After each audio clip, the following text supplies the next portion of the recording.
എനിക്കത് കാണുമ്പോ വലിയ പ്രതീക്ഷ ഉണ്ട്. കാരണം ഇതിലേറെ വലിയ ചാട്ടോ ഓട്ടമൊക്കെ കഴിഞ്ഞിട്ടാണ് ഇപ്പോ ഇത് പറ്റൂല എന്ന് ഞാൻ പ്രസംഗിക്കണേ. മനസ്സിലായില്ലേ? ഈ പറയണേ എന്റെ നാട്ടിൽ അന്വേഷിച്ചാലേ എല്ലാ SBS, എല്ലാ ദഫും, എല്ലാ സ്കൗട്ടും ഒക്കെ കഴിഞ്ഞാ പോകുന്നത്. പക്ഷേ അള്ളാന്റെ തൗഫീഖ് കൊണ്ട് ഹിദായത്ത് കിട്ടി. KM മൗലവി ഇത് ആചരിച്ചിട്ടില്ലേ എന്ന ചോദ്യം. നിങ്ങളെ നേതാവ് KM മൗലവി ഇത് ആചരിച്ചിട്ടില്ലേ? ഒരു മുജാഹിദും കുലുങ്ങൂല, അങ്ങനെ ഉണ്ടാക്കും.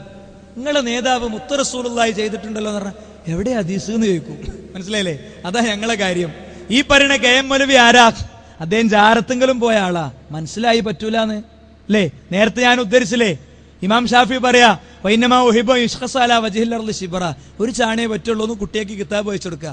ഇറങ്ങുമ്പോ വലിയ ചാരം കാണുക. പിന്നെ ഖബറിന്റെ മേലെ കെട്ടിയുയർത്തിയ കുബ അടിച്ചു പൊളിച്ചോളണം എന്ന് കിതാബിൽ കുട്ടിയേക്ക് വായിച്ചു കൊടുക്കുക. ഇറങ്ങുമ്പോ കാണുന്നത് ഇത്. ഓരോന്നോരോന്ന് മാറ്റി തിരുത്തി.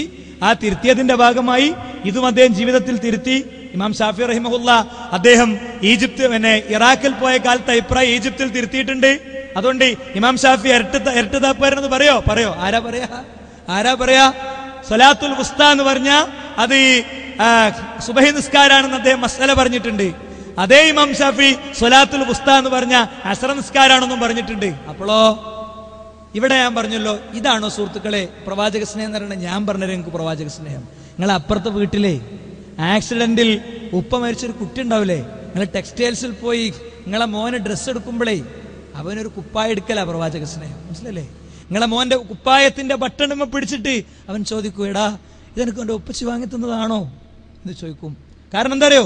അതിന്റെ മുമ്പത്തെ ഈദ് ദിവസത്തിൽ സഹോദരാ അവന്റെ ഉപ്പ അവനെയും കൊണ്ട് കൂട്ടിക്കൊണ്ടുപോയി അവന് വേണ്ട വർണ്ണ ഉടുപ്പ് വാങ്ങിക്കൊടുത്തിട്ടുണ്ട്. എന്നാ വാപ്പ ഖബറിൽ കിടക്കുകയാണ്. മനസ്സിലായില്ലേ? അപ്പുറത്ത് മൂത്രം മണക്കുന്ന റൂമിൽ കഴിയുന്ന പാവപ്പെട്ട ഒരു സഹോദരി ഉണ്ടാകും. അവരെടുത്ത് ചെന്നിട്ട് അവർക്ക് മരുന്ന് വാങ്ങാനുള്ള 1500 ഉറുപ്പ്യല്ലേ, അതവരുടെ കട്ടിലിന്റെ താഴെ വെച്ച് വീട്ടിൽ നിന്ന് ഇറങ്ങിയതിന്റെ ശേഷം വിളിച്ചു പറയണം, ഞാനൊരു ചെറിയ പൈസ ഇവിടെ വെച്ചിട്ടുണ്ട്. എന്തിനറിയോ? സ്വന്തം ഭാര്യ നിങ്ങളെ പെണ്ണില്ലേ, കൂടെ വന്ന പെണ്ണു പോലും ഇത് അറിയാതിരിക്കാൻ.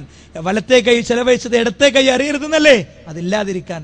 ചർമ്മങ്ങൾ ചുളിഞ്ഞ രോഗിണിയായ ഉമ്മല്ലേ വീട്ടില്, അമ്മന്റെ തലക്കുമ്പർത്തിരുന്നിട്ട് മുടിയിഴകളിലൂടെ കൈയിട്ടിട്ട് ഉമ്മച്ചേ സാരല്ല, എല്ലാ വിഷമവും മാറും, ഒരു മുള്ളു കുത്തിയവരെ പുണ്യം കിട്ടണ മതത്തിലല്ലേ ഉമ്മച്ചേ നമ്മള് എന്ന് പറയുന്ന വാചകണ്ടല്ലോ, അതാണ് പ്രവാചക സ്നേഹം. ആ മാതാവിനെ സേവിക്കൽ. 5 ദിവസമായി 10 ദിവസമായി അവിടെ തന്നെ കിടക്കാണ് അവരെ താങ്ങിയെടുത്ത് ചാരുകസേരയിൽ മുറ്റത്ത് കൊണ്ട് നിർത്തണം. അവര് പയറ് നട്ട സ്ഥലവും അവര് കൃഷി ചെയ്ത സ്ഥലമൊക്കെ ഒന്ന് കാണട്ടെ. ഉമ്മാക്ക് യാത്ര ചെയ്യാൻ പറ്റുമെങ്കിൽ വണ്ടിന്റെ സൈഡ് സീറ്റിൽ ഭാര്യനെ ഇരുത്തി പോയില്ലേ, അതേപോലെ അവരുടെ കൂട്ടുകാരികളുടെ വീട്ടിലൊക്കെ ഒന്ന് പോണം. അതാണ് പ്രവാചക സ്നേഹം. റോട്ടിലിറങ്ങി SBS സിന്ദാബാദ് എന്ന് വിളിക്കലല്ല പ്രിയപ്പെട്ടവരെ പ്രവാചക സ്നേഹം. മനസ്സിലാക്കണം നമ്മൾ. എന്താ പേരോട് ഉസ്താദ് പറഞ്ഞത്? മുത്ത് റസൂലുള്ളാഹിന്റെ തന്നെ ആഘോഷിക്കോ. അപ്പ നബി ഒരു സ്വന്തത്തെ പൊക്കുന്ന ഒരു തന്നെ പൊക്കലുകാരനാകൂലേന്നാ. ആകൂല. കാരണം റസൂലുള്ളാഹി സ്വലാത്ത് ചൊല്ലിയിട്ടുണ്ട്. എന്നാ ഇനി ഉസ്താദിനെ തെളിയിക്കണം. എന്താ അറിയോ?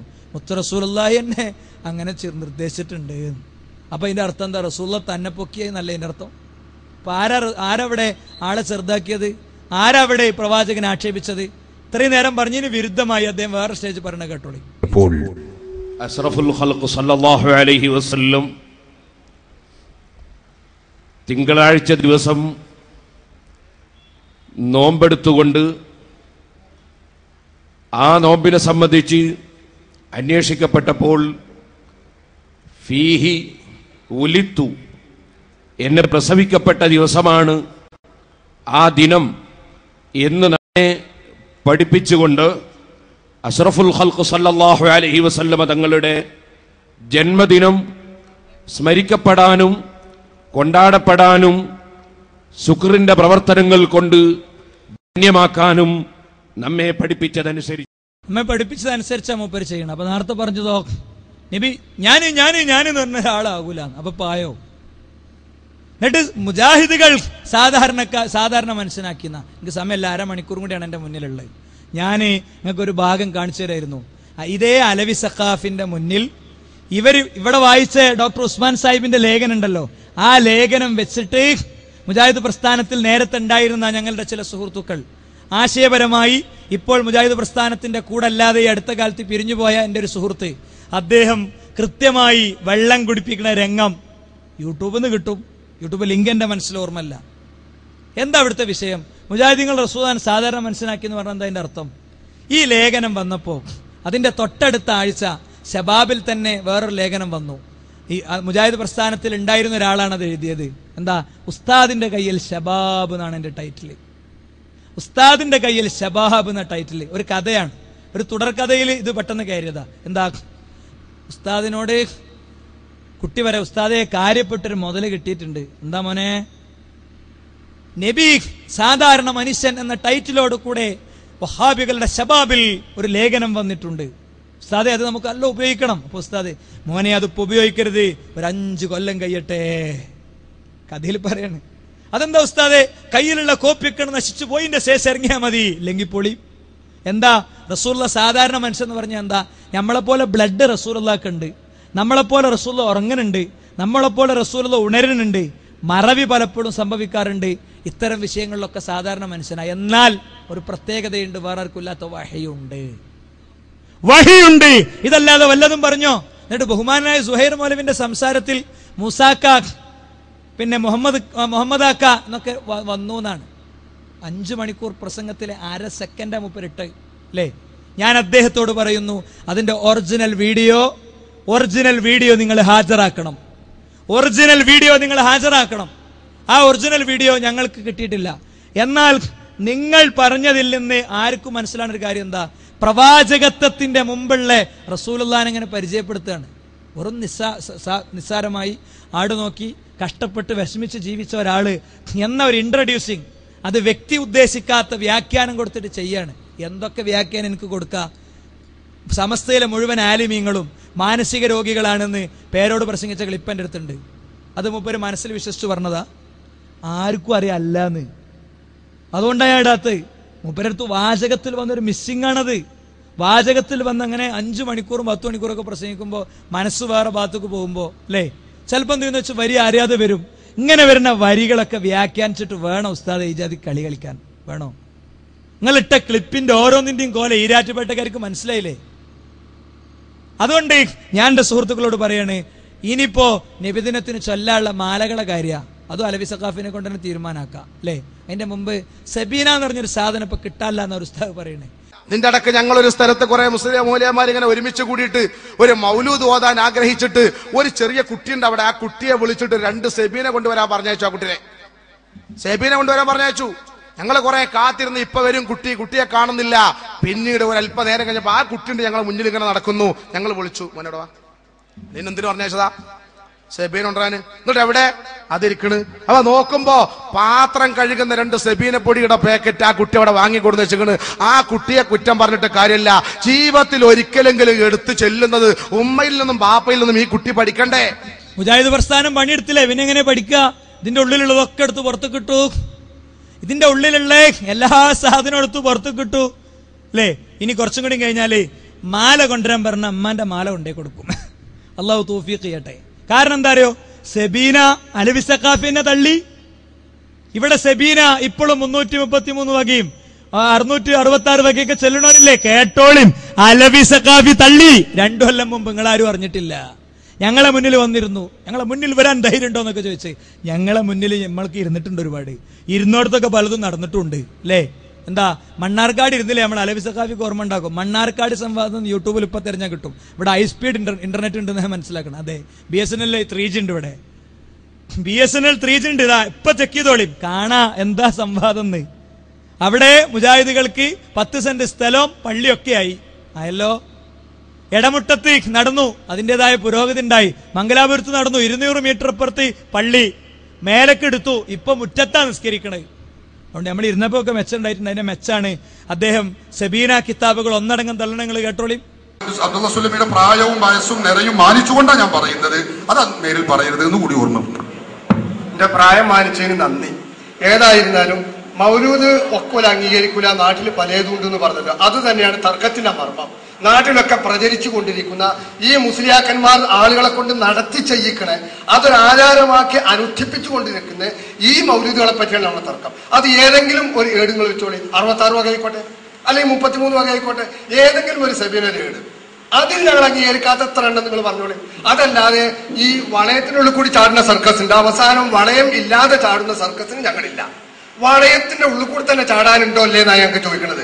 അതല്ലാതെ ഭക്ഷണം കഴിക്കുന്നുണ്ടോ അല്ലേ എന്ന് ചോദിച്ചാൽ നിങ്ങളൊക്കെ കഴിക്കണ ഭക്ഷണമൊക്കെ ഞങ്ങളും കഴിക്കലുണ്ട്. ഒരു ഭക്ഷണം കഴിക്കാത്തത് കൊണ്ടാണോ എന്ന് തോന്നിയത് ഞങ്ങൾക്ക് അറിയില്ല. അപ്പൊ ഞങ്ങൾ സംസാരിക്കുമ്പോൾ നിങ്ങൾ ഇടപെടണ്ട. അപ്പൊ ഭക്ഷണം കഴിക്കുന്നതിന് നടത്താനൊക്കെ പറഞ്ഞിട്ടുണ്ടെങ്കിൽ അതിന്റെ മൈന ഞങ്ങൾക്ക് മനസ്സിലാവും, അത് കൂടിയിരിക്കുന്ന ആൾക്കാർക്കും മനസ്സിലാവും. അങ്ങനെ ആളുകളെ അപമാനിക്കാനും അപഹസിക്കാനും മെനക്കെടണ്ട എന്നും കൂടി ഞാൻ ഓർമ്മപ്പെടുത്താണ്. അതുകൊണ്ട് മൗലൂദുകളെ പറ്റിയുള്ള പരാമർശം ലക്ഷക്കണക്കിനുള്ളിൽ മുഴുവൻ പറയേണ്ട. നമ്മുടെ നാട്ടിലുള്ള ഏതെങ്കിലും ഒരു സെമീന 66 വകയാണെങ്കിൽ അത് അല്ലെങ്കിൽ ഏറ്റവും കുറച്ച് എണ്ണമുള്ള ഒരു മൗലൂദ് എടുക്കുക, ഒരു സെമീന എടുത്തിട്ട് അതിൽ അവർ അംഗീകരിക്കാത്ത വല്ലുണ്ടെങ്കിൽ അതിന്റെ ലീസ്റ്റ് തന്നാൽ മതി. ഇതാരാ ഓർഗനൈസേഷൻ നിങ്ങൾക്കറിയോ? മലപ്പുറം ജില്ലയിലെ വല്ലപ്പുഴയിൽ നടന്നതാണത്. വല്ലപ്പുഴ സംവാദ വ്യവസ്ഥ എന്ന് പറഞ്ഞൊരു വ്യവസ്ഥ കാന്തപുരം AP വിഭാഗം ഇത്രയും കാലം പ്രസിദ്ധീകരിച്ചിട്ടില്ലല്ലോ, പ്രസിദ്ധീകരിക്കൂലല്ലോ. പ്രസിദ്ധീകരിക്കാൻ നിങ്ങൾക്ക് പറ്റുമോ? ഇവിടെ ഇങ്ങനെ അസ്വസ്ഥരായ അവർക്ക് ഒരു 100 കോപ്പി അത് ഇവിടെ എടുത്ത് വിതരണം ചെയ്യാൻ പറ്റുമോ? ഈ സാധനം എത്ര പീസാണ് ഞാൻ ഇട്ട് 100 കോപ്പി വിതരണം ചെയ്താൽ വേണ്ട, 25 കോപ്പി ആർക്ക് നിങ്ങൾക്ക് തന്നെ നിങ്ങൾ പരസ്പരം ഒന്ന് കൊടുത്താൽ മതി. എന്നിട്ട് റിപ്പോർട്ട് ചെയ്താൽ മതി, കൊടുത്തിട്ടുണ്ട് നിങ്ങൾക്ക് ധൈര്യമാണ് എന്നാ മനസ്സിലാവും. അടുത്ത പരിപാടിക്ക് സംഗതി മുന്നിൽ വന്നിരുന്നോളൂ. ഇത് സംഘടിപ്പിച്ചത് അവിടുത്തെ സുന്നി സുഹൃത്തുക്കളാണ്, പിന്നെ ഐക്യവേദി എന്നുള്ള പേരിലുള്ള സുന്നി സുഹൃത്തുക്കളാണ്. അപ്പൊ അവര് ചോദിക്കാണ്, ആ ചോദ്യത്തിന്റെ ബാക്കി നിങ്ങൾ കാണും. വ്യക്തം അല്ല, ഇപ്പൊ പറഞ്ഞല്ലോ, ഇപ്പോ 33 ഒരുപാട് പറഞ്ഞല്ലോ. ഇതില് സുന്നിപക്ഷം അംഗീകരിക്കുന്ന ഏത് ഏടാണെങ്കിലും നമുക്ക് അതിൽ ചർച്ച ചെയ്യാം. അവരായിരുന്നു പിന്മാറേണ്ടത് പിന്മാറേണ്ട ചെയ്യും. അത് ശരി, അങ്ങനെ പറഞ്ഞതുകൊണ്ട് ഞങ്ങളെങ്കിലും പിന്മാറ്റിച്ചണ്ട. പറയട്ടെ, 66 വക എന്ന് പറഞ്ഞാല് പല 66 വക തന്നെ പല ജാതി 66 വക ഉണ്ട് ഇല്ലാന്ന് പറയാൻ തെളിയിക്കും. 66 വക പല ജാതി 66 വകയുണ്ട് ഇവിടെ. ആ 66 വക ഞങ്ങൾ അംഗീകരിക്കേണ്ട നടക്കൂല. കേട്ടില്ലേ? പല ജാതി 66 വകണ്ട്, അംഗീകരിക്കൂല. സെബീന ഒറ്റടി കിട്ടം തള്ളി. ഇനി അതിൽ കുറെ മൗലിദുകളുണ്ട്, അതിൽ സുന്നികൾ അംഗീകരിക്കുന്നതും സുന്നികളുടെ ആശയങ്ങളും ഉള്ളതും എന്ന് പറഞ്ഞാൽ പല സുന്നികൾ രചിച്ച മൗലിദുകളിലും പലരും പലതും കടത്തി കൂട്ടിയിട്ടുണ്ട്. ഉദാഹരണം സിദ്ദീഖ് മൗലിദ് പോലെ. സിദ്ദീഖ് മൗലിദിൽ കള്ളക്കഥ ഇല്ലാത്ത യഥാർത്ഥ സിദ്ദീഖ് മൗലിദ് വേറെ പ്രസ്സുകളിലുണ്ട്. അപ്പൊ അതുകൊണ്ടാണ് ഞാനിത് പറയുന്നത്. അപ്പോ ഈ കൂട്ടത്തിൽപ്പെട്ട ഒരാള് അയാൾ ബേജാറായി വരുന്നുണ്ട്. അവിടെ തള്ളിയത് വേറെ ഞാൻ പറഞ്ഞ സമയമല്ല. ജാല മുഹമ്മദ് മൗലിദ് തള്ളി, സബീന തള്ളി, സിദ്ദീഖ് മൗലിദ് തള്ളി, മൊത്തം തള്ളിപ്പോയപ്പോ അവിടെ ഇരുന്നൊരു ചങ്ങാതി എന്ത് ചെയ്തറിയോ? അവൻ വേഗം പോയിട്ട് വല്യം മോദനെ മറ്റേ ഹേടും കൊണ്ട് വന്ന് എന്നിട്ടും ചോദിക്കുന്ന ഒരു ചോദ്യം ഉണ്ട്, കേട്ടോളി. വ്യക്തിപരമായ കാര്യമാണ്. ഇത് വായിച്ചു 90 വയസ്സായതിന്റെ വല്യമ്മ ഇതുവരെയും വായിച്ചു. ഇതിന്റെ മുമ്പ് ഈ മരിച്ചുപോയ ആൾക്കാർ ഇത് വായിച്ചിരുന്ന ആൾക്കാർ മരിച്ചു പോയിട്ടുണ്ടാവും. അവരിത് ഓതിയിട്ടുണ്ടാവും. അപ്പോ ഇത് അവർ ഓതിയത് തെറ്റാണോ? തെറ്റല്ലേ? അപ്പൊ ഇതില് എഴുതിയത് തെറ്റാന്ന് നിങ്ങൾ പറയുന്നുണ്ട്. ഇതിലിപ്പോ തെറ്റ് അല്ല. ഒരു മിനിറ്റ്. ഓക്കെ മനസ്സിലായി. ഇപ്പൊ ഓക്കെ, അത് ശരിയാണ്. നിങ്ങൾ പറഞ്ഞത് ശരിയാണ്. ഇല്ല, ഇത് മുസ്ലിം ഐക്യവേദിയുടെ ചോദ്യമല്ല, ഇത് എന്റെ വ്യക്തിപരമായ ചോദ്യമാണ്. ഇതില് നിങ്ങൾ ഇപ്പൊ അവിടുന്ന് ഇതൊന്ന് ഒരു ചൊല്ലിയിട്ട് നിങ്ങൾ പറഞ്ഞു തെറ്റാണ് ഇല്ലേ? ഒരു ഉദാഹരണം പറഞ്ഞിട്ടില്ല. ഇതിൽ വായിച്ചു അത് നിങ്ങൾ തെറ്റാണെന്ന് പറഞ്ഞു അല്ലേ? അത് വായിച്ചത് തെറ്റായി കഴിഞ്ഞാൽ ഈ മരിച്ചു പോയാൽ അതിന് കുറ്റമുണ്ടോ? കുറ്റമല്ലേ? അത് അറിയില്ലെങ്കിൽ ഇത് ഇനിയും വായിക്കാൻ പോകണം. ഇപ്പൊ വീട്ടിൽ കൊണ്ടുപോയി വെച്ചാൽ ഇനിയും വായിക്കും. അങ്ങനെയാണ്. സുഹൃത്തുക്കളെ, എന്താ അറിയോ ഉസ്താദ് ഇതിൽ തെറ്റുണ്ടോ നോക്കുമ്പോ ഉസ്താദ് പറയണേ മർക്കസ് നിറക്കേ ഒരു 12 എണ്ണം ഉണ്ട്. അത് ശരിയാ, മർക്കസിന് ആർക്കും വേണ്ട, പിന്നെ ഇതിനെ മർക്കസ് നിറക്കിയ 12 എണ്ണം. അതിൽ പറഞ്ഞത് എന്താ? അതിൽ പറഞ്ഞ ഒന്നാണ് മൊഹീദ്ദീൻ മാല. അടുത്തത് ഞാൻ പൊളിച്ചുതരാം. മൊഹീദ്ദീൻ മാല ആരാ? പേരോട് സഖാഫിയ. മുടി വിവാദം തന്ന ഗിഫ്റ്റ് ആണത്. എന്താ? സ്വപ്നത്തിലൂടെ ഒരു മുടി കിട്ടിയപ്പോ ആ സ്വപ്നത്തിന്റെ ഹുക്കും എന്താ? സ്വപ്നത്തിന്റെ ഹുക്കും ആദ്യം ഒന്ന് പറയട്ടെ മൂപ്പര്. ഏത് ഉസ്താദ് ഉറക്കിൽ വന്ന് പറഞ്ഞാലും, ഉസ്താദിന്റെ ഉസ്താദ് വന്ന് പറഞ്ഞാലും, ഏത് വലിയന്റെ കോലത്തിൽ വന്ന് പറഞ്ഞാലും ഒരു മനുഷ്യന്റെ കോലത്തിൽ വന്ന് പറഞ്ഞാലും സ്വീകരിക്കാൻ വകുപ്പില്ല. കാരണം അല്ലാഹുവിന്റെ റസൂല് പഠിപ്പിച്ചത് എന്താണെന്ന് ഹദീസിന്റെ ഗ്രന്ഥങ്ങളിലുണ്ട്, പരിശുദ്ധ ഖുർആനിലുണ്ട്, ഇമാമിങ്ങളെ കിതാബുകളിലുണ്ട്. അത് തള്ളിയിട്ട് ഒരു സ്വപ്നത്തെയും മാനദണ്ഡമാക്കാൻ പാടില്ല. അത് ശൈത്താനിന്റെ കുതന്ത്രമാണ് കേട്ടോ. ഇക്കാര്യം ബഹുമാനപ്പെട്ട ഇബ്നു ഹജറുൽ ഹൈതമി തങ്ങൾ രേഖപ്പെടുത്തിയിട്ടുണ്ട്, ഇമാം നവവി റഹിമഹുല്ലാഹ് രേഖപ്പെടുത്തിയിട്ടുണ്ട്. ലോകത്തുള്ള എല്ലാ ഇമാമിങ്ങളും അവരെ കിതാബുകളിൽ ഇക്കാര്യം എഴുതി രേഖപ്പെടുത്തിയിട്ടുണ്ടെന്ന് ഞാൻ എന്റെ സാധാരണക്കാരെ ഓർമ്മപ്പെടുത്തുകയാണ്. അത് ശൈത്താന്റെ കുതന്ത്രാണ് ആണല്ലോ, അത് മൊത്തത്തിൽ ബാധകാണല്ലോ. ആണ്. അങ്ങനെയാണെങ്കിൽ ഇദ്ദേഹം തന്നെ പറയാണ് ഈ കെ വിഭാഗത്തോട്, ഏറ്റവും വലിയ സമസ്ത, ഔദ്യോഗിക സമസ്ത, ആ ഔദ്യോഗിക സമസ്തയോട് പറയണേ, സ്വപ്നം പറ്റൂലെങ്കിൽ മൊഹീദ്ദീൻ മാലി ഉണ്ടാവില്ല, അത് സ്വപ്നം വഴി വന്നതാണ്. എങ്ങനെയുണ്ട് നിങ്ങൾ അദ്ദേഹം പറയുന്നത് കേട്ടോളി. പിന്നെയോ സ്വപ്നത്തിലൊന്നും കൈമാറൂല. നിങ്ങളെ പുതിയ ആശയം ഞങ്ങളെ മൊഹീദ്ദീൻ മാല തള്ളാനാ? എന്തേ വേദം വീളമ്പി പറവാൻ മടിച്ചാരേ വേദാംബർ അവർ വായിൽ തുപ്പി കൊടുത്തോവർ. അള്ളാന്റെ റസൂലിന്റെ ഉമിനീര് സ്വപ്നത്തിൽ തുപ്പിക്കൊടുത്തു മുഹീദ്ദീൻ ശൈഖ് റളിയല്ലാഹു അൻഹുവിന്. ആ മങ്കൂസ് മൗലിദ് അംഗീകരിക്കാത്തവൻ, മുഹീദ്ദീൻ മാല അംഗീകരിക്കാത്തവൻ സുന്നിയല്ല, അവനെ തുടരാൻ പറ്റൂല. 18ാം സമ്മേളനം പ്രമേയം, മീഞ്ചന്തയിലെ സമ്മേളനം, സമസ്തയുടെ സമ്മേളനം, എന്റെ കയ്യിലുണ്ട് റിപ്പോർട്ട്. ഓ, സമസ്തയുടെ പേര് പറയുന്നത് നിർത്തൂ. മുഹീദ്ദീൻ മാലയിൽ അള്ളാന്റെ റസൂല് സ്വപ്നത്തിൽ തുപ്പിക്കൊടുത്തതില്ലേ, അത് അംഗീകരിക്കാത്തവൻ സുന്നിയല്ലെന്ന് സമസ്തയുടെ ആലിമീങ്ങൾ മുമ്പ് പറഞ്ഞതല്ലേ. എങ്ങനെയുണ്ട്? എന്റെ അടുത്തുണ്ട് പത്രത്തിന്റെ റിപ്പോർട്ട്. ആർക്ക് വേണം? ബുഖാരിന്റെ റിപ്പോർട്ട് ഉണ്ടെങ്കിൽ എടുക്ക്, മുസ്ലിമിന്റെ ഉണ്ടെങ്കിൽ എടുക്ക്. അല്ലാത്തൊരു റിപ്പോർട്ട് ഞങ്ങൾക്ക് വേണ്ട. ഹദീസിലെ റിപ്പോർട്ട് ഉണ്ടെങ്കിൽ, ഖുർആനിലെ റിപ്പോർട്ട് ഉണ്ടെങ്കിൽ എടുക്ക്. ഇപ്പൊ എന്താ വന്ന്? മൊഹീദ്ദീൻ മാലി സ്വപ്നത്തിൽ കൂടെ വന്നാണ്, അതും പറ്റൂല.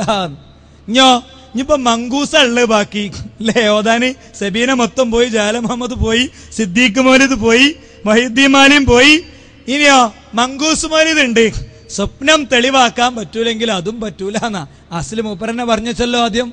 അത് ഈ കേക്കാര് ശക്തമായി പഠിപ്പിക്കുകയും ചെയ്തു. സനത് വേണം, മുടിക്ക് മാത്രല്ല, ചട്ടിക്ക് മാത്രല്ല, എല്ലാറ്റിനും വേണം സനത്.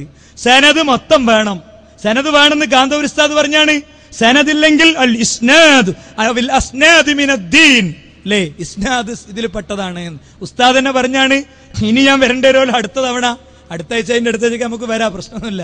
യാത്ര ചെയ്താൽ എനിക്ക് ഇവിടുത്തെ ഈരാറ്റുപേട്ടയിലെ മനുഷ്യരുടെ കേൾക്കാനുള്ള മനസ്സും അവരെ കാതും കണ്ടപ്പോൾ ഭയങ്കര സന്തോഷം തോന്നി, അല്ല ഭയങ്കര ആഹ്ലാദം തോന്നി. അതുകൊണ്ട് 500 വട്ടം വരണ്ടെന്നാലും ഞാൻ വരും, വിശദീകരിക്കുകയും ചെയ്യും. നിങ്ങള് മങ്കൂസ് എന്നെ സംബന്ധിച്ച് അദ്ദേഹം പറയണമെന്ന് കേട്ടോളി. ഇനി സുഹൃത്തുക്കളെ, കിതാബും കൊണ്ടുവാ, കിതാബും കൊണ്ടുവാ, എന്നിട്ട് പറയാൻ മതി. മങ്കൂസ് മൗലിദ് തള്ളിയത് എന്താ? ഖാല അലി ഇബ്നു സൈദ് റഹിമഹുല്ലാഹ് كان إلى جانبي رجل ذمي وكنت في شهر ربيع الأول أدعو الفقراء وأعمل مولدا للنبي صلى الله عليه وسلم. മുജാഹിദീങ്ങൾ എന്ത് പറഞ്ഞു? അതിന് സഹീഹായ സനദില്ല എന്ന് തള്ളി മങ്കൂസ് മൗലിദ്. നിങ്ങളിപ്പോ പറയുന്നത് സഹീഹായ സനദില്ലേ, തള്ളണം. മങ്കൂസിന് തള്ളാനുള്ള ഏർപ്പാടാ, തുടക്കാണിത്. മനസ്സിലായില്ലേ? അതിന് സനദില്ല, മുജാഹിദീങ്ങളെ തള്ളി കുടുങ്ങിയിരിക്കുകയാണ് നമ്മള് എന്നാണ്. ഇപ്പൊ ഒന്നുമില്ല സുഹൃത്തുക്കളെ, ഒന്നിനും സനദില്ല. ഇനി സനദില്ലാത്ത വേറൊന്നും ഞാൻ കാണിക്കാം അല്ലേ. ഇവിടെ ഒരു ദിക്ർ നിങ്ങൾ കാണും. ഇതാണ് ഞാൻ മൂന്നാമത് ഉദ്ദേശിച്ചത്. ഏത്? നിങ്ങൾ ചിരിക്കുമെന്ന് ഞാൻ പറഞ്ഞേ, നിങ്ങൾ ചിരിക്കരുത് എന്ന് ഞാൻ പിന്നെ യാചിക്കണേ അടുത്തൊരു സാധനം അതാണ്. ഇതിന്റെ ബർക്കത്തും മഹത്വം പോകരുത് എന്ന് വിചാരിച്ചിട്ട്. എന്താ ഈ ഒരു പ്രത്യേക ഇബാദത്ത്? ഈ ഇബാദത്ത് റസൂലുള്ളാഹി എന്നാ എപ്പോഴാ ചെയ്തത്, ഏതാ കിതാബ്, ഏത് കിതാബിലുള്ളതെന്ന് പറഞ്ഞാൽ മതി, വിഷയം തീർന്ന് ഞങ്ങൾ ചെയ്യും. ഇബാദത്ത് കണ്ടോളി, ചാടിയിട്ടും മണ്ടിയിട്ടൊക്കെ ഉള്ള ഇബാദത്ത്.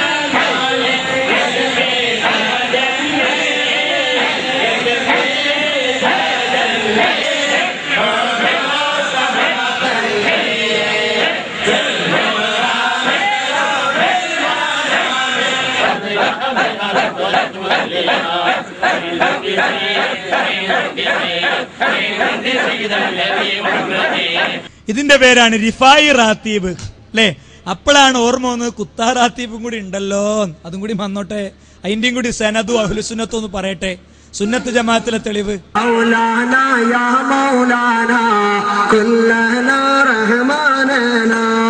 الوسيلة مولانا قايا بابا رضي الله مولانا يا مولانا كلنا رحماننا شيخي رضي الله شيخي رضي الله شيخي رضي الله شيخي رضي الله شيخي رضي الله شيخي رضي الله شيخي رضي الله. ഇതൊക്കെ ഉസ്താദിന് പറഞ്ഞ സമ്മതിക്കും. ആര്? കാന്തപുരം ഉസ്താദ്. എന്റെ കാരണം എന്താ അറിയോ? ഉസ്താദ് എന്ന് പറഞ്ഞാൽ the personal assistant of prophet Muhammad സല്ലല്ലാഹു അലൈഹി വസല്ലം. അതാണ് ഞാൻ പറയണല്ല, ഇതാ പറയുന്നുണ്ട്. ടിക്കറ്റ് കൊടുക്കണ ജോലിയാ മൂപ്പർക്ക്. കേട്ടോളി. നമ്മുടെ ഒരു സുഹൃത്ത് എന്നോട് പറഞ്ഞു, ജിദ്ദയിൽ എ പി ഉസ്താദിന്റെ എതിരിൽ മാത്രം പ്രവർത്തിച്ചിരുന്നൊരു വ്യക്തി. അയാൾ ഉസ്താദിനോട് പെട്ടെന്ന് ഉസ്താദിനോട് സ്നേഹം, ഉസ്താദിന്റെ പ്രവർത്തകരോട് സ്നേഹം, ഉസ്താദിന്റെ കൂടെയുള്ളവരോട് സ്നേഹം, ഉസ്താദിന്റെ ഗ്രൂപ്പിലെ പണ്ഡിതന്മാരോട് സ്നേഹം, അവർക്കൊക്കെ കൂടി സ്വീകരണം എന്തൊക്കെ ജിദ്ദയിൽ ഏർപ്പെടുത്തി അത്ര. അപ്പോ ഇയാളോട് ചോദിച്ചു, എന്തേ നിങ്ങൾ ഇങ്ങനെ പെട്ടെന്നൊരു പരിവർത്തനം എന്ന് ചോദിച്ചപ്പോൾ അയാൾ പറഞ്ഞത്, ഞാൻ അള്ളാഹുവിന്റെ റസൂലിനെ കാണാൻ. അയാൾ ഈ കൈ ഭാഗത്തിലാണ്. എന്താ തുറന്ന് പറഞ്ഞതിന് തകരാറൊന്നുമില്ല, ഒക്കെ അങ്ങനെ പുറത്ത് ഇപ്പൊ പരസ്യമായിട്ടുള്ളതല്ലേ. അയാൾ പറയാണ്, ഞാൻ ഉസ്താദിന്റെ എതിരിലാണ്, പക്ഷെ ഞാൻ അള്ളാഹുവിന്റെ റസൂലിനെ കാണാൻ വളരെയധികം പരിശ്രമിച്ചവരാണ്. അതിനുള്ള ഏക വഴി സ്വലാത്ത് ചൊല്ലലാണ്. സ്വലാത്ത് ചൊല്ലി ചൊല്ലി ചൊല്ലി ചൊല്ലി അവസാനം അടുത്ത് ഞാനൊരു സ്വപ്നം കണ്ടു. എന്താ? നബി സല്ലല്ലാഹു അലൈഹി വസല്ലമ തങ്ങളെ കാണാൻ വേണ്ടി ഒരു വലിയ ഒരു സഫ്, ഒരു വലിയ ക്യൂ ഞാൻ കണ്ടു. ഞാൻ അതിൽ ചെന്ന് നിന്നു. നട്ടുച്ച ടൈം, വേറെത്തൊഴുകുന്നു. ഏതായാലും കാലങ്ങളായില്ലേ നബിയെ കാണാൻ ആഗ്രഹിക്കുന്നു, ഇനി ഇതിൽ നിന്ന് പിന്തിരിയുന്ന വണ്ണമില്ലാതെ മനസ്സിലാക്കി ആ വലിയ ആ ക്യൂവിന്റെ പിന്നിൽ ഞാനും കൂടി അങ്ങനെ നടന്ന് നടന്ന് നടന്ന് ഒരു റൂമിലാണ് റസൂലുള്ള ഉള്ളത് എന്നാണ് കേൾക്കുന്നത്. അതിലേക്ക് അങ്ങ് കാലെടുത്ത് വെക്കുമ്പോൾ അവിടെ നബിയല്ല ഉള്ളത്, കാന്തപുരം ഉസ്താദാണുള്ളത്, എ പി ഉസ്താദാണുള്ളത്. സുബ്ഹാനല്ലാഹ്, എന്താ പരിപാടി? എ പി ഉസ്താദ് ടിക്കറ്റ് കൊടുക്കുന്നു. എന്തിന്? അപ്പുറത്തെ റൂമിൽ റസൂലുള്ള ഇരിക്കുന്നുണ്ട്. ആ നബിയെ കാണാൻ എ പി ഉസ്താദ് ടിക്കറ്റ് കൊടുക്കുന്നു. ആ ടിക്കറ്റ് വാങ്ങി ഞാൻ അടുത്ത റൂമിൽ കയറിയപ്പോൾ അവിടെ റസൂലുള്ളാഹി തങ്ങൾ ഇരിക്കുന്നു. ഞാൻ മനസ്സിലാക്കി, അള്ളാഹുവിന്റെ റസൂലിലേക്ക് എത്താൻ ഇക്കാലത്ത് പറ്റിയവരുണ്ടെങ്കിൽ ഞാൻ തുടരുന്ന വിഭാഗമല്ല, മറിച്ച് കാന്തപുരം മാത്രമാണ്. ഞാൻ അതോടുകൂടെ എന്റെ ഗ്രൂപ്പ് വിട്ടു. അങ്ങനെയാണ് ഗ്രൂപ്പ് വിട്ട്. മനസ്സിലായില്ലേ? ഏതായാലും സുഹൃത്തുക്കളെ, കേരളമാകെ മുടിയുമായി ബന്ധപ്പെട്ട വിവാദം വന്നു. മുടി കുറച്ച് വിശദമായി തന്നെ പറയാൻ ഞാൻ വിചാരിച്ചിരുന്നു. അതിലുണ്ടായ തട്ടിപ്പും ജാലിയൻ വാല എന്ന് പറയണേ ബോംബെയിലെ ആക്രി കച്ചവടക്കാരന്റെ അടുത്തുനിന്ന് എടുത്തോണ്ടെന്ന മുടി പിടികൂടിയതൊക്കെ പിടികൂടി മൊത്തം ബ്ലോക്കായി. ഒരു നിലക്ക് ഇറങ്ങാൻ പറ്റാതായപ്പോ ഇനി രക്ഷപ്പെടണമെങ്കിൽ പാണക്കാട് കുടുംബം ഇടപെടണമെന്ന് മനസ്സിലായി. അപ്പോ പാണക്കാട് കുടുംബം ഞങ്ങൾക്ക് അനുകൂലമാണ് എന്ന് വരുത്തി തീർക്കാൻ ചെയ്ത ഒരു പണിയെ സംബന്ധിച്ച് ഹമീദ് ഫൈസിക്ക് ചിലത് പറയാനുണ്ട്. അദ്ദേഹം പറയട്ടെ. പാണക്കാട് തങ്ങന്മാരൊക്കെ ഞങ്ങൾ ആൾക്കാർ, ഒക്കെ ഇവരെ ആൾക്കാരപ്പോ. പാണക്കാട് തങ്ങന്മാർ ഞങ്ങൾ ആൾക്കാരത് മാത്രല്ല, ഇപ്പൊ പാണക്കാടേ ഞങ്ങളെ ഷെയ്ഖുനാക്ക് നല്ല സൽക്കാരാ കിട്ടണത്. നോക്ക് പറയണത്, നിങ്ങൾക്ക് തെറ്റ് പറ്റി. ഒരാഴ്ച മുമ്പ് കാന്തപുരം ഉസ്താദ് പാണക്കാട് വീട്ടിലേക്ക് ക്ഷണിക്കപ്പെട്ടിട്ട് പോയിട്ട് നല്ല സൽക്കാരം കഴിഞ്ഞാ വന്ന് കേട്ടോ. ആ വിവരറിയോ? കാന്തപുരത്ത് നല്ല സൽക്കാരായി കഴിഞ്ഞ ആഴ്ച കിട്ടിയത്. പാണക്കാട് കല്യാണത്തിന് ഇതാണ് സൽക്കാരം. അവിടെ എല്ലാ രാഷ്ട്രീയ പാർട്ടി നേതാക്കളെയും, എല്ലാ മതവിഭാഗങ്ങളുടെ നേതാക്കളെയും, എല്ലാ മുജാഹിദിന്റെയും ജമാഅത്തിന്റെയും നേതാക്കളെയും ഒക്കെ ക്ഷണിച്ച കൂടുതൽ കാന്തപുരത്തിനും ക്ഷണിച്ചിട്ടുണ്ടാവും. മൂപ്പറിനെ ചെന്നിട്ടുണ്ടാവും, ചോറ് കൊടുത്തിട്ടുണ്ടാവും, നമുക്കൊക്കെ കിട്ടിയിട്ടുണ്ട്. ആ കൂടുതലായി ഇതാ സൽക്കാരം. പക്ഷേ BJP ഉൾപ്പെടെ RS എല്ലാ പാർട്ടി, എല്ലാ സാംസ്കാരിക നായകന്മാരൊക്കെ ക്ഷണിച്ച കൂടുതൽ മൂപ്പനും ക്ഷണിച്ചിട്ടുണ്ട്. പോയി ഇതാണ് ഇപ്പൊ സൽക്കാരം, കല്യാണത്തിന് വിളിച്ചു എന്നുള്ളതാണ്. ഞങ്ങൾ പറയട്ടെ, ആ തങ്ങളെ പറ്റി നിങ്ങൾ കുപ്രചരണങ്ങൾ നടത്തുകയും നിങ്ങളുടെ ചെയ്തികൾ തങ്ങൾക്ക് ശരിക്കറിയാം. തങ്ങളടുത്ത് ചെന്നിട്ട് വീടിന്റെ ഉദ്ഘാടനത്തിന് ക്ഷണിക്കാൻ ചെന്നിട്ട് ഇപ്പുറത്തെ പള്ളിന്റെ കൂപ്പൺ സംഭാവന ഇപ്പുറത്ത് കൊടുത്തിട്ട് അപ്പുറത്തെ മൊബൈൽ മാറി നിന്ന് ഫോട്ടോ പിടിച്ചിട്ട് പത്രത്തിൽ കൊടുത്ത് തങ്ങളെ വഞ്ചിച്ച നിങ്ങൾക്ക് നല്ല സൽക്കാരല്ല, തങ്ങൾ പരമാവധി ചീത്തയും കിട്ടിയിട്ടുള്ളത്. ഈ വരെ ഫ്ലക്സും ഈ ബോർഡും ഒക്കെ ഉണ്ടല്ലോ, എന്റെ ഫോട്ടോ വെച്ചിട്ട് കൊടുക്കണേ, അങ്ങനെ ചവറ്റ് കൊട്ടിക്ക് വലിച്ചിടണം കാന്തപുരത്തിന്റെ. എന്തെങ്കിലും പറയുന്നുണ്ടെങ്കിൽ അതിലാരും തന്നെ ഒരിക്കലും വഞ്ചിതരാവരുത് എന്ന് മാത്രമാണ് ഈ സന്ദർഭത്തിൽ ഞാൻ പറയാനുള്ളത്. കെട്ടുകഥകളും അതേപോലെ തന്നെ ഇല്ലാത്ത കഥകളുമായിക്കൊണ്ട് ആരെങ്കിലും എവിടെയെങ്കിലും എന്തെങ്കിലും പ്രസ് ബോർഡുകളോ അല്ലെങ്കിൽ മറ്റ് എന്തെങ്കിലും മറ്റ് പ്രസ്താവനകളോ പ്രസിദ്ധീകരണമോ ഇറക്കുമെങ്കിൽ അതെല്ലാം തന്നെ ശരിക്കും ശരിയായ ഒന്നല്ല, മറിച്ച് ജനങ്ങളെ വഞ്ചിക്കുന്ന പ്രവർത്തനങ്ങൾ മാത്രമാണ് എന്ന് മനസ്സിലാക്കേണ്ടത്. അതെല്ലാം തന്നെ ചവറ്റുകുട്ടയിലേക്ക് വലിച്ചെറിയേണ്ടതുണ്ട്. നിങ്ങൾ ആ ഫ്ലക്സും ബോർഡൊക്കെ ചവറ്റുകൊട്ടയ്ക്ക് വലിച്ചെറിഞ്ഞളിയും. ഇതാണ് നല്ല സൽക്കാരം. കല്യാണത്തിന് വന്നില്ല പിറ്റേന്ന് മലപ്പുറത്ത് പ്രസംഗിച്ചത് സൽക്കാരം കഴിഞ്ഞിട്ടേ. അവിടെ കല്യാണമായിരുന്നു, BJP-ക്കാരടക്കം എല്ലാവരും വന്നിരുന്നു എന്നാണ്. മനസ്സിലായില്ലേ? അപ്പൊ ഈ ജാതി തട്ടിപ്പും വെട്ടിപ്പും ഒക്കെയാണ് സുഹൃത്തുക്കളെ പലപ്പോഴും ഫീൽഡിൽ നടന്നുകൊണ്ടിരിക്കണേ അല്ലേ. ഇനി ഇത്തരം പരിപാടികൾ സംഘടിപ്പിക്കപ്പെടുമ്പോൾ ചില ആളുകൾക്കുള്ളൊരു സംശയം എന്താണെന്ന് വെച്ചാൽ ഇവിടെ എന്താണ് ചോദ്യത്തിനുള്ള അവസരം കിട്ടാത്തത് എന്നാണ്. ഞങ്ങൾ ഷൂറിന്റെ അടിസ്ഥാനത്തിൽ യോഗമൊക്കെ ചേർന്ന് പരിപാടി നടത്തുന്ന ആൾക്കാരാണ്. അപ്പം യോഗം തീരുമാനിക്കേണ്ടത് എങ്ങനെയാണ്, അങ്ങനെയാണ് സംഗതി പോവുക. എന്നാൽ കേരളത്തിൽ ഈ 4 ദിവസം മുമ്പ് ബഹുമാന്യരായ കാന്തപുരം വിഭാഗത്തിലെ ആളുകൾ എല്ലാ പ്രദേശത്തും ചോദ്യത്തിന് വരുന്ന ആളുകൾക്ക് ആവശ്യമുള്ള അത്ര വട്ടം മൈക്ക കയ്യിൽ കൊടുത്ത് നടത്തിയ മുഖാമുഖമുണ്ട്. 130ഓളം മുഖാമുഖങ്ങൾ കേരളത്തിൽ ഞങ്ങളിപ്പോൾ നടത്തി കഴിഞ്ഞു.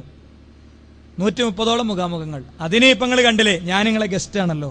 ഇന്ന് എന്താണെങ്കിലും ഈരാറ്റുപേട്ടക്കാരെ ഗസ്റ്റാണല്ലോ. എന്നെക്കാളും മുതിർന്ന ആളുകൾ ഇവിടെ സ്റ്റേജിലൊന്നും എനിക്ക് ഇങ്ങനെ ചോദ്യം തരുമ്പോൾ അതിൻ്റെ ഒരു മാന്യതയും മര്യാദയൊക്കെ ഉണ്ടല്ലോ അല്ലേ. നമ്മളെന്തിനത്ര അസഹിഷ്ണുരാകണത്? അതിൻ്റെ ഇടയ്ക്ക് എവിടെയോ ഒരു കല്ലും വീണു എന്ന് പറഞ്ഞു. ഞാൻ പറഞ്ഞു വീണിട്ടില്ല. എൻ്റെ അടുത്ത് പറഞ്ഞു അങ്ങനെയൊന്നും ഉണ്ടായിട്ടില്ല, നിങ്ങൾ വെറുതെ പറയണം. അത് ചിലപ്പോൾ വല്ല മച്ചിങ്ങും ചാടിയത് നിങ്ങൾക്ക് തോന്നിയതേ കാരണം അല്ലേ. ഇവിടെ തെങ്ങില്ല എന്നാണെങ്കിൽ ആക്കെ ഉണ്ടായിരുന്നു, ഇവിടെ തെങ്ങ് ഉണ്ടായിരുന്നു. നമ്മളെ സുഹൃത്തുക്കൾ അങ്ങനെയൊന്നും ചെയ്യൂല. നിങ്ങൾ എന്താ പറയണേ? കാരണം ആ കല്ല് ആരെങ്കിലും ഒരു തലയിൽ വീണിട്ട് ഒരു ഞരമ്പ് പൊട്ടി അയാൾ അവിടെ വീണു, അയാൾക്ക് എന്തെങ്കിലും പറ്റിയാൽ ഇതിന് കൊലപാതകം എന്നാണോ പറയാ? എന്താ അതിന്റെ ഹുക്കും? ഉസ്താദിനോടൊന്ന് ചോദിക്കണം. അയാളുടെ ഭാര്യ വിധവയാകുമ്പോൾ, അയാളുടെ മക്കൾ അനാഥരാകുമ്പോൾ എന്തായിരിക്കും സുഹൃത്തുക്കളെ അതിന്റെ വിധി? നമ്മൾ ആലോചിക്കണ്ടേ? കയ്യിന്ന് പോണത് വികാരം കൊണ്ട് വിടുമ്പോൾ നമ്മൾ ആലോചിക്കണ്ടേ അഹ്ലുസുന്നത്തിന്റെ ഹുക്കും എന്താണെന്ന് അല്ലേ? അതുകൊണ്ട് ഞാൻ കൃത്യമായിട്ട് പറയുന്നു, അങ്ങനത്തെ ബേജാറൊന്നും നമുക്കില്ല. അതിനുള്ള അറേഞ്ച്മെന്റ്സ് ഒക്കെ നടത്തണം. അങ്ങനെ വരുന്ന ആൾക്കാരൊക്കെ ഉള്ളതുകൊണ്ട് അതിനുള്ള അറേഞ്ച്മെന്റ്സ് ഒക്കെ ജസ്റ്റ് നടത്തണം. ഇപ്പൊ മിനിയാന്ന് വരെ നടന്നിട്ടുണ്ട്. യൂട്യൂബിൽ കയറിയാൽ മുഖാമുഖം നിങ്ങൾ അടിച്ച ഒരുപാട് മുഖാമുഖം കിട്ടും. മൈക്ക് ഇഷ്ടം പോലെ കൈ കൊടുത്തു. ഇപ്പൊ ചെങ്ങലേരി മുഖാമുഖം അല്ലെങ്കിൽ മണ്ണാർക്കാട് മുഖാമുഖം നിങ്ങൾ ജസ്റ്റ് നിങ്ങൾ സെർച്ച് ചെയ്ത് നോക്കി. ഞാൻ പറഞ്ഞില്ല 3G ഉണ്ടല്ലോ, ഇപ്പൊ തന്നെ ഒന്ന് സെർച്ച് ചെയ്ത് നോക്കി. സുന്നി ഉലമാക്കൾ വന്ന് നേരിട്ട് ചോദിക്കുന്ന സദസ്സുകളുണ്ട്. മുജാഹിദീങ്ങൾക്ക് അങ്ങനത്തെ പേടിയൊന്നുമില്ല. ഇവിടെയും ഇൻഷാ അല്ലാഹ് വേണമെങ്കിൽ ഫെബ്രുവരി അവസാന സമയത്ത് എല്ലാം പ്രോഗ്രാം ഷെഡ്യൂൾഡ് ആണ്. നമ്മളെ പണ്ഡിതന്മാരെ ഒഴിവ് നോക്കി ഏതെങ്കിലും ഒരു ഹാളിൽ നമുക്ക് പ്രോഗ്രാം നിയമപാലകരുടെ അനുവാദത്തോടു കൂടെ നമുക്ക് പ്രോഗ്രാം ഓർഗനൈസ് ചെയ്യാം. നിയമപാലകർ ഞങ്ങളെ അനുവദിക്കുമെന്ന് തന്നെയാണ് ഞാൻ വിചാരിക്കുന്നത്. കാരണം വൈകാരികമായ ആളുകളെ ഇളക്കി വിടുന്ന രീതിയില്ല. പക്ഷേ എന്നാൽ ഞാനൊരു സ്വകാര്യങ്ങൾക്ക് പറഞ്ഞുതരാം. ഈ ചോദ്യം ചോദിക്കുന്ന പറഞ്ഞ ആളുകളെ ചോദ്യമല്ല ചോദിക്കല്. ഒരു ചോദ്യം ചോദിക്കുന്ന ആളെങ്ങൾക്ക് ഞാൻ കാണിച്ചു തരാം. അയാളെ ഡ്രസ്സൊക്കെ നിങ്ങൾ ശരിക്കും നോക്കണം. എന്നിട്ട് ഇവരെ സ്വഭാവങ്ങൾ മനസ്സിലാക്കണം. ദക്ഷിണിയിൽ ഒരു കൂട്ടം ഉലമാക്കളൊക്കെ അത് ഞാൻ ആലോചിച്ച് വെക്കണം. പലപ്പോഴും നിങ്ങൾ കൂടിയായി അല്ലേ? ഇതിന്റെയൊക്കെ ഉത്തരവാദിത്വം നിങ്ങൾക്കും ഉണ്ടല്ലോ. ഇനി നാളെ ആൾക്കാർ നിങ്ങളോട് ചോദിക്കുമല്ലോ. ഞാൻ ഒരു ഭാഗങ്ങളെ കാണിക്കുന്നുണ്ട്. ഒരാൾ ചോദ്യം, ഒരു സാധാരണക്കാരൻ ഇൻവെർട്ടർ കോമിയിലിട സാധാരണക്കാരൻ എന്നുള്ളത് നല്ല ഓട്ടോറിക്ഷ ഡ്രൈവറെ കുപ്പായാണ്. കണ്ടോളി. പണ്ഡിതന്മാരോട് ഞാൻ ഒന്നുകൂടെ പറയുന്നു, പുറത്തുള്ള കാര്യത്തിൽ നോട്ടീസ് എല്ലാം ഞാൻ കണ്ടിട്ടുണ്ട്. സ്റ്റേജിൽ നിന്ന് പറഞ്ഞു ഞാൻ കേട്ടു, ഒരാൾക്ക് ഒരു ചോദ്യം ചോദിക്കാവൂ, ഉപചോദ്യം ആവശ്യം വന്നാൽ 2 ഉപചോദ്യമെന്ന്. നമുക്ക് നമ്മുടെ ഉദ്ദേശം സംശയം തീരണമാണല്ലോ. പ്രത്യേകിച്ച് സുന്നി പണ്ഡിതന്മാർ നമ്മുടെ പരിപാടിയെ കുറിച്ച് അവർ ഇകഴ്ത്തി കാണിക്കൽ തന്നെ സുന്നികൾ എല്ലാവർക്കും പരസ്യമായിട്ട് എങ്ങനെ ചോദിക്കാൻ അവസരം നൽകുന്നു, മുജാഹിദ് പക്ഷക്കാർ ആ അവസരം നൽകുന്നില്ല എന്ന് പറഞ്ഞുകൊണ്ടാണ് അവർ നമ്മളെ ആക്ഷേപിക്കാറുള്ളത്. ആ ആക്ഷേപത്തിൽ നിന്ന് നാം മാറ്റി എഴുതുന്ന ഇവിടെ വെച്ചുകൊണ്ട് കണ്ടല്ലോ. ഇനി ഇയാൾ ചോദ്യം ചോദിച്ചതിന്റെ റിസൾട്ട് നിങ്ങൾ കണ്ടോളി. അടുത്ത് കണ്ടോളി. മര്യാദയും മാന്യതയും സഹിഷ്ണുതയും.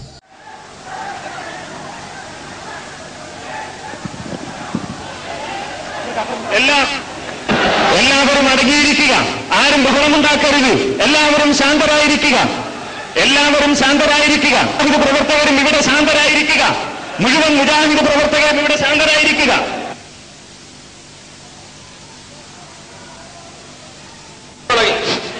ശാന്തരായിരിക്കുക.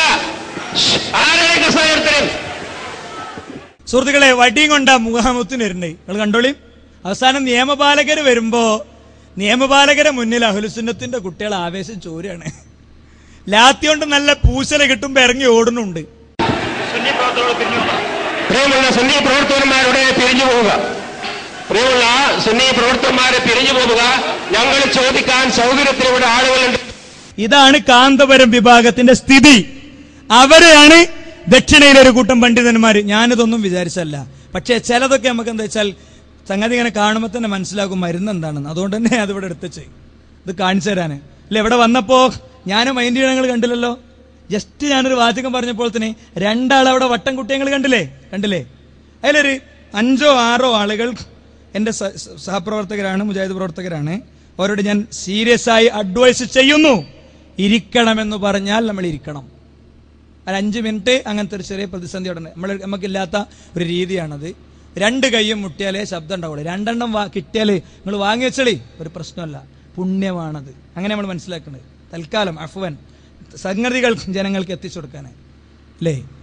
ഇനി ഈ ചോദ്യം ചോദിച്ച് കലക്കിയ ആളെ നിങ്ങൾക്ക് കണ്ടേ, സംവാദവേദിയിൽ വരുന്ന ആളാ. അയാളെ കണ്ടോളി, നിങ്ങൾ വോയിസ് കട്ട് ചെയ്തിട്ട് കാണിച്ചു കൊടുക്കുമോനെ. അയാളെ കണ്ടോ, അയാൾ സംവാദവേദിയിൽ വന്ന ആളാ. സൈഡിൽ നിന്ന് അയാൾ ചോദ്യം ചോദിക്കണ ചിത്രം വരും. ഓട്ടോറിക്ഷ ഡ്രൈവറെ കുപ്പായം കടം വാങ്ങിയിട്ട് ഉസ്താദ് വന്നായി ചോദ്യം ചോദിക്കാനാതെ മുഖാമുഖത്തിന്. അഹ്ലുസുന്നത്ത് തെളിയിക്കാൻ വന്നതാ, ധൈര്യം കൊണ്ട്. മനസ്സിലായില്ലേ? ധൈര്യം കൊണ്ട് അഹ്ലുസുന്നത്ത് തെളിയിക്കാൻ വന്നതാണിത്. ഇതാണ് ഇവരെ സ്വഭാവം. എന്നാൽ ഇപ്പൊ ഒന്നുമില്ല. ഞങ്ങൾക്കും ചില ടെക്നിക്സ് ഒക്കെ അറിയാം. അതുകൊണ്ട് തന്നെ 130 മുഖാമുഖം നടന്നു. ഒരു മുഖാമുഖത്തിലാണ് ചെറിയ കസേരയൊക്കെ പൊട്ടിയത്. മനസ്സിലായില്ലേ? ഇവിടെ നടക്കും മുഖാമുഖം. ഫെബ്രുവരിയിലോ മാർച്ച് എന്ന് പറഞ്ഞ കുട്ടികളുടെ പരീക്ഷക്കാലാണ്. പരീക്ഷയ്ക്ക് എഫക്ട് ചെയ്യാത്ത രീതിയിലാണെങ്കിൽ അപ്പം അടുത്ത അല്ലെങ്കിൽ ഏപ്രിൽ അടുത്ത മൈക്ക് നിങ്ങളെ കയ്യിൽ തരും. നിങ്ങൾക്ക് എത്ര വട്ടം വേണം അത്ര വട്ടം ചോദിക്കാൻ ചാൻസ് തരും. ഒരു സംശയമല്ല.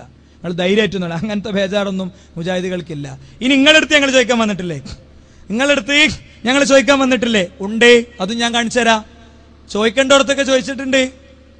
ഒരു മുജാഹിദ് പ്രവർത്തകൻ ചോദിക്കാണ് ഉസ്താദിനോട് ചോദിക്കുമ്പോ ആ ചോദ്യങ്ങളൊന്ന് കേട്ടോളി. എന്റെ കയ്യിലുള്ളത് ഒരു 10 കിതാബാണ്. ഇത് നമ്മുടെ പള്ളി ദർസുകളിൽ ഇവിടെയുള്ള മുത്താലികൾക്കൊക്കെ അറിയാവുന്ന ഒരു സംഗതിയാണ്. ഈ 10 കിതാബിൽ ഇഅ്തികാഫ് എന്ന് പറയുന്ന ഒരു ബാബുണ്ട്. ഈ ബാബിൽ ഇഅ്തികാഫ് ഇരിക്കാൻ പാടില്ലാത്ത ആളുകളെ കുറിച്ച് പറയുന്നുണ്ട്. ഞാൻ വായിക്കുന്നില്ല. അമുസ്ലിം, ഭ്രാന്തൻ, ബോധം കെട്ടവൻ, ആർത്തവകാരി, പ്രസവകാരികൾ, വലിയ അശുദ്ധിയുള്ളവർ, ലഹരി ബാധിതർ, ഇവർക്ക് ഇഅ്തികാഫ് ഇരിക്കാൻ പാടില്ല എന്ന് പറയുന്നത്.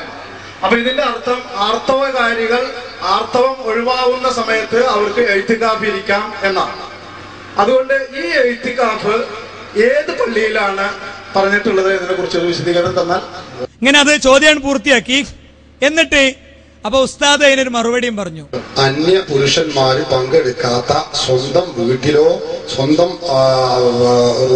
ഒരു വീട്ടിന്റെ അകത്തളങ്ങളിലുള്ള ഒരു റൂം പള്ളിയാക്കി വഖഫ് ചെയ്തോ, അല്ലെങ്കിൽ വിവാഹബന്ധം ഹറാമായ അവരുടെ കുടുംബങ്ങൾ മാത്രം പങ്കെടുക്കുന്ന അവരുടെ ആ വീട് നിൽക്കുന്ന തൊടുവിലുള്ള ഒരു പള്ളിയിലോ, ഇങ്ങനെയൊക്കെയുള്ള പള്ളിയിൽ അവർക്ക് ഇഅ്തികാഫിരിക്കുന്നതിനെ കുറിച്ചാണ് ആ പരാമർശം. 10 കിതാബിൽ പള്ളിയിൽ പെണ്ണിന് പോകാലോ എന്ന് പറഞ്ഞിട്ടുണ്ട്. അപ്പോ എന്താ അതിനുള്ള മറുപടി? അത് വീട്ടിലെയോ അല്ലെങ്കിൽ വീട്ടിന്റെ ഉള്ളിലെയോ അല്ലെങ്കിൽ തൊടുവിലോ ഒക്കെ പള്ളിയാണ്. അപ്പൊ ചോദ്യകർത്താവ് ഷാർപ്പ് അടുത്ത ചോദ്യം എന്താ അറിയോ? ഉസ്താദ് ഇതിൽ തന്നെ ഉണ്ട് വീട്ടിൽ ഇഅ്തികാഫിരുന്നാൽ ശരിയാവൂല. ഇതിൽ തന്നെ ഉണ്ട് വീട്ടിൽ ഇഅ്തികാഫിരുന്നാൽ ശരിയാകൂല. അതൊന്ന് കാണട്ടെ എന്ന് പറയുമ്പോൾ അദ്ദേഹത്തിന് ഒരു കുറിപ്പും വരുന്നുണ്ട്. നിങ്ങളെ പ്രത്യേകം ശ്രദ്ധിക്കുക. ഇതിലെല്ലാം പറയുന്നുണ്ട് വീട്ടിലെ പള്ളിയിൽ ഇരുന്നാൽ ശരിയാവില്ല, ജമാഅത്ത് നടക്കുന്ന പള്ളിയിൽ തന്നെ ഇരിക്കണം. വീട്ടിലെ പള്ളിയിൽ ഇരുന്നാൽ ശരിയാവുകയില്ല എന്ന് വായിക്കുക. ഇതിലെല്ലാം പറയുന്നുണ്ട് വീട്ടിലെ പള്ളിയിൽ ഇരുന്നാൽ ശരിയാവില്ല, ജമാഅത്ത് നടക്കുന്ന പള്ളിയിൽ തന്നെ ഇരിക്കണം. വീട്ടിലെ പള്ളിയിൽ ഇരുന്നാൽ ശരിയാവുകയില്ല എന്ന് വായിക്കുക. അവസാനം എന്താ പറയണ അറിയോ? 10 കിതാബ് അറബിയിലാണ്, അറബി വായിക്കണം. ആരോട്? വേറൊരു സാധാരണക്കാരനോട് അറബി വായിച്ചാലേ മറുപടി പറയുള്ളൂ. മാത്രമേ ഇഅ്തികാഫ് സാധുവായുള്ളൂ. അത് 10 കിതാബ് അറബിയിലാണല്ലോ. പരിഭാഷ നിങ്ങൾ ആരും എഴുതിയത്? ഉസ്താദിന് 10 കിതാബ് അല്ലാന്ന് പറയണം. നിങ്ങൾ വായിക്കുന്നത് 10 കിതാബല്ലാതെ ഞാൻ ഉറപ്പിച്ചു പറയും, യാതൊരു സംശയമില്ല. 10 കിതാബ് എന്നത് അറബിയിലാണ്. അറബിയിലുള്ള 10 കിതാബുകൾ വായിക്കും. ഞാൻ കേൾക്കട്ടെ. അതല്ലേ ഞാൻ പറയുന്നത് ശരിയാണ്. അതാ നിങ്ങൾ പറയാൻ പറ്റില്ല. അറബിയിലുള്ള 10 കിതാബ് നിങ്ങൾ വായിക്കും.